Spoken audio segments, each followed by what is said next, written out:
Hi friends, గుండె నిండా గుడి గంటల సీరియల్ గురించి తెలుసుకుందాం. మీ నాన్న మాటలకి వాళ్ళ అత్త షాక్ అయింది. అసలు ఏం జరిగిందో వీడియోలో తెలుసుకుందాం. నేనంటది ఆ ఫర్నిచర్ షాప్ చూపెట్టిందే మా షాప్ని తక్కువ రేట్కి మాట్లాడిందే మా ఆయన అని అంటదన్నమాట. 30 లక్షలు తీసుకుపోయి పెట్టుబడి పెట్టాడు. తర్వాత ప్రాఫిట్ 30 లక్షలు వస్తే అవి మింగేశారు. తర్వాత మీరు ఎక్కడ అడక తింటారేమో అని మా ఆయన మామయ్య గారిని వెళ్ళి కూర్చోపెట్టాడు. దాంట్లో తప్పేముంది అని అంటుంది. ఎక్కడ పోకుండా మా అమ్మయ్య లెక్క చూసుకుంటాడని ఆనందపడాలి, కానీ ఇలా గొడవ పడుతున్నారు ఏంటి? మీరు మాట్లాడారు, మీరు 40 లక్షలు పెట్టి ప్రాఫిట్ పెట్టారు. ఆ షాప్ మొత్తం మాకే వస్తుంది అన్నమాట.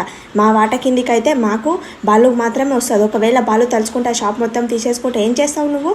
ఆల్రెడీ మీరు పైసలన్నీ వచ్చిన ప్రాఫిట్ అంతా వాడుకున్నారు. తర్వాత 40 లక్షలు పెట్టి అంటే నీకేం తెలుసు అని శృతికి అంటది అనమాట. అనగానే మన మీనా అంటది, మీకేం తెలుసు? వండించి వాళ్ళకి టిఫిన్ క్యారేజ్లు పట్టించి పార్కులో వెళ్ళి పనుకోను ఆయన అని చెప్పావు. తర్వాత నా నగలు అమ్మేశారు. తర్వాత ఇల్లునే రోహిణి కోసం తాగట్టు పెట్టేశారు. 50 లక్షలు తినేసినా కానీ వాళ్ళకే సపోర్ట్ చేస్తావు నువ్వు.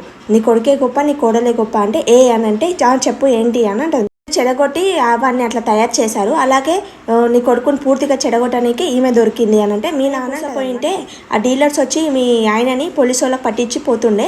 అప్పుడు మీ ఆయనకు జీవితాంతం శిక్ష, పోలీసు వాళ్ళ ముద్ర అనేది ఉంటుండే. తర్వాత మామయ్య కూసపోయింటే ఆ ముఖేష్ గారు వచ్చి, ఢిల్లీ ముఖేష్ గారు వచ్చి ఆ షాప్ని మొత్తం అమ్మకానికి పెట్టేస్తుండే అని అంటదను కదా. వద్దున అది నీ పొజిషన్. బాలు నేను తలుచుకుంటే ఆ షాప్ని మొత్తం నేను తీసుకునే వాళ్ళం, కానీ మీరు మంచిగా ఏసీలో కూర్చొని మేమిద్దరం ఇలా ఉన్నాం. నేనేమో వంటగదిలో ఎండలా మండిపోయి ఉంటున్నాము.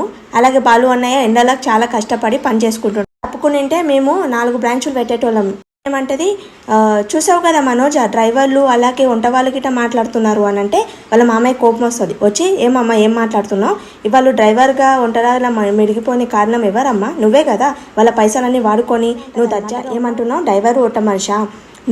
నువ్వేం చేస్తున్నావు? మోసాలు చేసుకుంటా, అబద్ధాలు చెప్పుకుంటా, ఇంకా ఎన్ని మోసాలు చేసావో ఏంటో. మీ నాన్న ఎక్కడున్నాడో తెలియదు, ఊరు ఉన్నదని చెప్తావు, ఊరు ఎక్కడున్నదో తెలియదు. ఒకసారి ఊరు గీట ఒకసారి మీ ఆయన అడక తింటే గుడిలో కూర్చుంటే ఎవరు నడిపాడు? మా ఆయన నడిపాడు అని అంటే వాళ్ళ అత్తయ్య అంటారు ఏమున్నది అని అంటది అన్నమాట వాళ్ళ అత్తయ్య. అనగానే వాళ్ళ మామయ్య కోపం వచ్చి, నోరు ముయ్యో, నువ్వు తప్పు చేసిన వాళ్ళని నేను కేసుకొస్తున్నావు, అసలు నువ్వు అన్నమే తింటున్నావా అని అంటది అనమాట.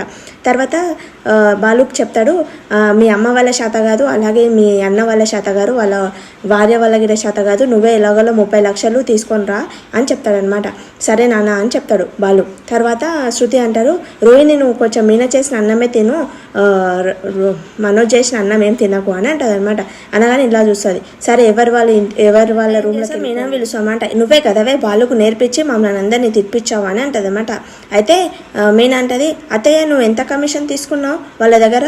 ఆల్రెడీ మా దగ్గర 2 లక్షలు తీసుకున్నావు కదా మా తమ్ముని కేసుకి, వీళ్ళకి ఎన్ని కమిషన్ తీసుకున్నావు అని అంటది అనమాట.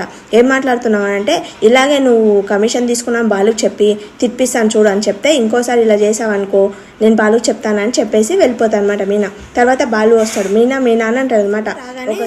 సెకండ్ ఇస్తాడు అనమాట. లక్షల అమ్మ నిన్ను ఒక్కదానే తిట్టేది, ఇప్పుడు పాలనమ్మని కలిపిగిట తిడుతున్నది అని అంటాడు అనమాట. ఇప్పుడు నాకు చాలా సంతోషంగా ఉన్నది, కానీ శృతిని మాత్రం తిట్టదు. ఎందుకోసం అంటే శృతి ఎట్లా పడితే అట్లా మాట్లాడతారు కదా, అందుకని భయపడుతుంది శృతి మాటలకు, అందుకోసమని మీ ఇద్దరితోటి తాండవం వేస్తుంది అని అంటే, మీరు వదిలేరా, మీ ఇట్లా గోళ అయితే ఎక్కువ ఉంటుంది అని అంటారు అనమాట.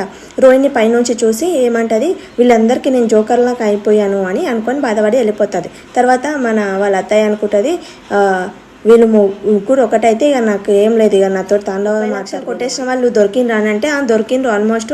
ఒక ప్రెస్ మీట్ వాడు ఉన్నాడంట, ఆయన ఇక్కడనే ఉన్నాడంటే, వెళ్ళు మళ్ళీ అడుగు వెళ్ళు అని అంటే, నేను కాదు నువ్వు వెళ్ళాలి. నేనా అని అంటే, అవును నువ్వే వెళ్ళాలి. ఎందుకోసం అంటే పూలు అమ్ముతున్నానని వెళ్ళి ఆ ఇంట్లో ఏం జరుగుతుందో అబ్జర్వ్ చేసిన తర్వాత ఏమవుతుందో నాకు చెప్తే నేను వెళ్తాను. అలర్ట్ అయిపోతారు మీనా, తెలిసిపోతుంది. తెలియని వాళ్ళు వెళ్తే వాళ్ళు అన్నీ చెప్తారు కదా, లేకపోతే డబ్బులు తీసుకొని వాళ్ళు వెళ్ళిపోతారు చూడు అని. నాకు భయంగా ఉందండి అని అంటే, నువ్వేం భయపడకు, నువ్వు చూసింది నాకు చెప్పు చాలు అనమాట. వాకింగ్ చేస్తుంటే రోహిణి అంటది, ఏంటి తిన్నది అరగాలనికి వాకింగ్ చేస్తున్నావు అంటే, ఈ స్ట్రెస్కి వాకింగ్ కాదు, ఏం చేయాలో నాకు అర్థం అవ్వట్లేదు, ఆ డీలర్స్ అసలు ఫోనే లిఫ్ట్ చేయట్లేదు, ఏం చేయాలో అని అంటది అనమాట. అనగానే రోహిణి అంటది, అవును వాళ్ళు ఇంట్లో ముందర పరువు పోయింది, మనకు షాప్లో గిట్ట పరువు పోయింది, ఏం చేయాలో అర్థం అవ్వట్లేదు, ఎలాగోలో వాళ్ళు 30 లక్షలు కొట్టేసిన వాళ్ళని పట్టుకొని మనము వీళ్ళ ముందు పరువు తెచ్చుకోవాలి, మామయ్య గారికి తెచ్చి ఇవ్వాలి, అప్పుడు మన పరువు మనకు వస్తుంది అని అంటది అనమాట. అవును ఎలాగలో తెచ్చుకోవాలని అంటే, అసలు మనము 45 లక్షలు రాగానే వీళ్ళకి ఇచ్చింటే ఒక పని అయిపోయేది, మనము సేవింగ్ అని ఇల్లు అని ఇలా చేసుకున్నాం మనము అని అంటే, నేను ఒకదానే చేశాను నేను అని అంటది అనమాట. నువ్వు గిట చేసావు కదా అని అంటే నేను గిట చేశాను రోహిణి, తప్పు నాది గిట ఉన్నది అని అంటాడు మనోజ్. ఇల్లు 3 కోట్లకి ఎలా వస్తుందో మనకు అసలు డౌటే రాలేదు చూడు, ఇంట్లోకి వచ్చింది కానీ మనకు రానేలేదు అని అంటే అవును అని అంటే ఆ రోజు నేను బయటికి వెళ్తుంటే మన మీన చెప్పింది ఈరోజు మంచి రోజు కాదు వెళ్ళొద్దు అని చెప్తే గిట నేనే వెళ్ళాను అని ఆమె అసూయతో చెప్తున్నానని నువ్వు చెప్పావు, అందుకోసమని నేను వెళ్ళిచ్చానంటే ఓ తను మంచి కోసం చెప్తాను నేను చెడు కోసం చెప్తానా, మా మీనకి ఎలాగోలా అసూయ ఉంది మనం ఎగుతామని అని అంటది అనమాట. అయితే సరే పోనీలే వదిలేసాయి అని అంటే నువ్వు అంత ఈజీగా వాళ్ళని పట్టుకొని ఆ డబ్బు తీసుకొచ్చి వీళ్ళకి ఇచ్చేయాలి, అప్పుడే మనకు గౌరవం వస్తుంది అంటే ఆ డబ్బు ఎందుకు మీ నాన్నకి అడగొచ్చు కదా అంటే మా నాన్న అంటావు ఎప్పుడు తెచ్చిస్తాడు మా నాన్న బాధలో ఉన్నాడు ఎట్లా తెచ్చిస్తాడు అని అంటది అనమాట. మనమే ఎలాగోలాగో డబ్బు తీసుకొని వీళ్ళకి తెచ్చిద్దాం అంతే, మా నాన్నని ఏం తీసుకురాకు మా నాన్న ఎటుకెళ్ళి తెస్తాడు అని అంటది. వస్తుంది అనమాట. మా ఇంట్లో పెళ్లి ఉంది అని అతనికి వంట కార్యక్రమాలన్నీ చెప్తాడు. తర్వాత చింతామణి వస్తాడు డెకరేషన్ కోసం. డెకరేషన్ మేము చేస్తామని మేము చాలా బాగా చేస్తాము, ఇక్కడ ఈ ఊళ్ళోనే బెస్ట్ డెకరేషన్ అంటే మాదే ఉంటుంది చూడు అని అతనికి అంటాడు అనమాట. మీ ఇంట్లో పెళ్లి ఉందన్న కదా మేము డెకరేషన్ చేస్తాము ఉంది అని అంటే సరే ఆమెకు నచ్చిన డిజైన్ మేము చేయిస్తామంటే సరే అండి అని ఆ ఫోటో చూపిస్తే చాలా బాగున్నాయి మా చెల్లెలకి చూపిస్తానంటే సరే అని కాంటాక్ట్ తీసుకొని మీకు నెంబర్ ఇస్తాను తను చెప్తుంది అని అంటే సరే అని అంటారు. తర్వాత కాంటాక్ట్ తీసుకుంటారు. తర్వాత వాళ్ళ పిఏ వచ్చేసి సెల్ఫీ తీసుకొనికే పోతారు మీనా చేసి అలా చేయకని అంటారు. తర్వాత బయటికి వచ్చి తన చెంప వల్ల కొడుతుంది అనమాట. నేను అందరికన్నా గొప్పదానిలా ఉంటాను, నువ్వేంట్రా నా పరువు తీసావు అని. నేను వస్తే మీకు పోటీకి వచ్చింది మేడం అంటే ఇదా అంత సీన్ లేదులే వెళ్ళండి అని అంటది అనమాట. లోపలికి వస్తే సార్ నేను లోపలికి రావాలంటే రాండి అని అంటది అనమాట. మీరు అక్కడ నేను ఇక్కడ ఉంటే మాట్లాడేది ఉండదు, మీరు లోపలికి వచ్చి కూర్చొని వస్తున్నారు. సంస్కారంగా ఉన్నారు కానీ ఇతనేంటి మోసగాలతో చేతులు కలిపాడు, అసలు ఏమున్నది ఇతనితోటే ఎట్లా రాబట్టాలి నిజమేంటో అని మీనా అనుకుంటుంది అనమాట. అంటది ఈ పరిచయం ఇప్పటితో ఆగకూడదు అని అంటే అతను వాటర్ తెచ్చేసి అనమాట. ఎండలో పడొచ్చాడు కదా. పేరు మీనా అండి, నేను పూలు అమ్ముతూ ఉంటాను, రీల్స్లో చూశాను మీరు డెకరేషన్ బాగా చేస్తారు పూజలల్లో, మీకు పూలు అవసరం ఉంటాయేమో అని తీసుకొచ్చాను అడగడానికి అని అంటే అవునండి నేను దూరం వెళ్ళి తీసుకొస్తుంటాను, ఎప్పుడు చూస్తే మీరు తెచ్చిస్తానంటే దాంట్లో ఏముంది తెచ్చివ్వండి, విజిటింగ్ కార్డ్ ఇచ్చేసి ఏ పూలు కావాలంటే ఆ పూలు దొరుకుతాయి సార్, తామర పూలు గిట్ట దొరుకుతాయని చెప్పేసి వెళ్ళిపోతాను అనమాట. తర్వాత అక్కడ ఉన్న తను అంటది ఏంటే నువ్వు నాకు పోటీ వచ్చావా, ఈ ఇంట్లో పెళ్లి ఉందని డెకరేషన్ నేనే చేశానని చెప్పడానికి వచ్చావా అని అంటది అనమాట. అయితే లోపలికి వెళ్ళేసి వస్తుంది. ఏంటక్క లోపలికి వెళ్ళింది అని అంటే వస్తుంది, ఇగో నేను వెళ్ళి అడిగాను, నేను ఓన్లీ పూలు సప్లై చేశానని వచ్చి అడిగాను, కానీ నువ్వు ఇక్కడ ఉండి పెళ్ళి అవుతుంది డెకరేషన్ చేయిస్తావా అని అన్నావు కదా, డెకరేషన్ గిట్ట అడిగేసి వచ్చాను, వాళ్ళు చెప్తాము టైం తీసుకొని చెప్తామని చెప్పారు, ఇప్పుడు నీకు ఇస్తారో నాకు ఇస్తారో చూద్దాం, ఇలాగే నాకు ఏమన్నా పెళ్ళిళ్ళు ఉంటే నాకు చెప్పు నేను వెళ్ళి అడిగేసి వస్తాను అని అంటమాట. ఇద్దరికి కమిషన్ వస్తాడు. రాగానే వాళ్ళ ఫ్రెండ్ అంటాడు ఏంట్రా ఈడ ఫోన్లో గేమ్స్ ఆడుకుంటూ కూర్చున్నావు అంటే ఏం చేయాలో గిరాకీ లేదు అందుకోసమని, ఇంట్లో ఉంటేనేమో తను బట్టలు ఆరేయి పిల్లలను చూసుకో బాసందోము ఇవన్నీ చెప్తుంది, అందుకోసమని ఇక్కడికి గేమ్స్ ఆడుకుంటూ కూర్చున్నానంటే అలా ఎలా రా పాపం వాళ్ళు ఎన్నో పనులు చేస్తారు కదా అంటే అవును చాలా పనులు చేస్తాడు, మనం ఓన్లీ డ్రైవింగ్ ఒకటే చేస్తాము, తింటాము, తర్వాత తాగుతాము అని అంటారు అనమాట. తర్వాత డ్రైవింగ్ ఒకటే కాదురా ఇంకో పని కూడా చేసుకుందామంటే మనకు వచ్చేదే ఇది ఒకటి, ఇంకో పని ఏంది అని అంటే డ్రైవింగ్ స్కూల్ పెడదామా అని అంటాడు బాలు. అవునరా బాగుంది డ్రైవింగ్ స్కూల్ అని అంటది.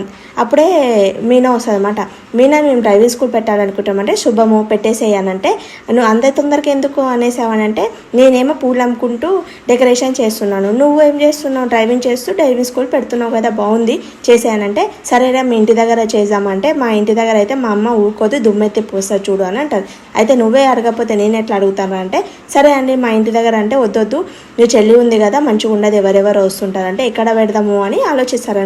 దగ్గరికి వెళ్ళావా అంటే వెళ్ళానండి, వెళ్ళగానే చాలా మంచోళ్ళగా కనిపించాడు, వెళ్ళగానే వాటర్ ఇచ్చాడు అని అంటే నన్నేమనుకున్నావు తెలుసా ఫస్ట్ రౌడీ అనుకున్నావు కదా అంటే అవును అంటే తర్వాత ఆమె అంటది అక్కడ నాకు డెకరేషన్ ఆర్డర్ వచ్చిందండి అని అంటది అనమాట. అయితే ఓనర్ని కనుక్కున్నావు అంటే లేదండి ఓనర్ని కలవలేను అతను ఒక్కరిని కలిసేసి వచ్చానంటే సరే రేపు ఇద్దరం వెళ్ళి అనమాట. ఉంటే అమ్మాయిలంతా ఇంత బాగున్నారంటే రోహిణి వాళ్ళ ఫ్రెండ్ ఏం చేస్తుంది లంగవని వేసుకొని స్కూటీ మీద వెళ్తుంది అనమాట. వెళ్ళగానే అరే ఈ అమ్మాయి బాగుందిరా అని వెళ్ళి అమ్మాయి అనుభూ గిల్లుతాడు అనమాట. తర్వాత మన బాలు వాళ్ళ ఫ్రెండ్ వాళ్ళ తమ్ముడు ఉంటాడు కదా అతను వెళ్తాడు, అతను చూడగానే అతను పక్కలో ఉంటాడు అన్నమాట. నువ్వే తనే గిల్లిండేమో అని తనని తిడతాడనమాట. నీకు అక్క చెల్లెలు ఉన్నారా సిగ్గుందా అలా చేసావేంటి అని అంటే అతను నోరు మూసుకొని వెళ్ళిపోతాడంట. పక్కల వాళ్ళు ఉంటారు కదా ఏంటమ్మా అతనే తిట్టావు నోరు మూసుకొని ఉన్నాడు, అతను కాదు గిల్లింది వేరే వాళ్ళు గిల్లి వెళ్ళిపోయారు, జులై వెధవలు వెళ్ళిపోయారమ్మా జులై వెధవలు, అతను ఎందుకు మీరు కొట్టారు పాపం అతను అయితే నోరు మూసుకొని వెళ్ళిపోయాడు, అదే వేరే మొగోడు అయితే నీ పరువు తీసి వెళ్ళిపోయేవాడు తెలుసా, నేను తప్పు చేశానే సారీ అని అంటే నాకేం సారీ చెప్తున్నావు అబ్బాయికి చెప్పు ఎప్పుడైనా కనిపిస్తా అంటే సరే అని అంటారనమాట. కూర్చుంటే రోహిణి ఇంకా మనోజ్ వస్తాడనమాట.